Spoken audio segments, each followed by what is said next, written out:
করি। শোনো, আমি বেরোলাম। হ্যাঁ, আপনার কি আসতে কি অনেক দেরি হইব? রাইতের 11টা তো বাজবই, আর আমি তো দুপুরে আসতে পারি না বাসায়। শোনো, তুমি এক কাজ করো, কুদ্দুস দিয়া আমার খাওন পাঠাই দিও, ঠিক আছে? কিরে, কিছু কবি?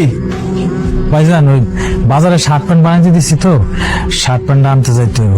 তাছাড়া টাকা পয়সা তো নাই পকেটে। ঠিক আছে, শার্ট প্যান্ট নিয়ে আসিস, আমি কুদ্দুসে কয়ে দিব না, ওই টাকা দিয়ে দিব। শোন, শার্ট প্যান্ট পইরা বাবু ইয়া ঘুরে বেড়াইস না, ঠিক আছে? লেখাপড়া ঠিক মতো করিস।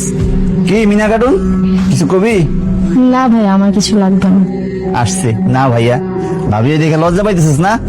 আমি তো বুঝছি তোর কি লাগবো, তুই যে পেটুকের পেটুক। কি মোগলাই লাগবো?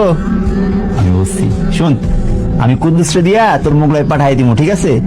শুনছি রহমতের দোকানের মোগলাইতে নাকি তেলা পোকা পাওয়া গেছে। পড়লে পড়ুক, তেলা পোকা সরাইয়া হইলো আমি মোগলাই খামো।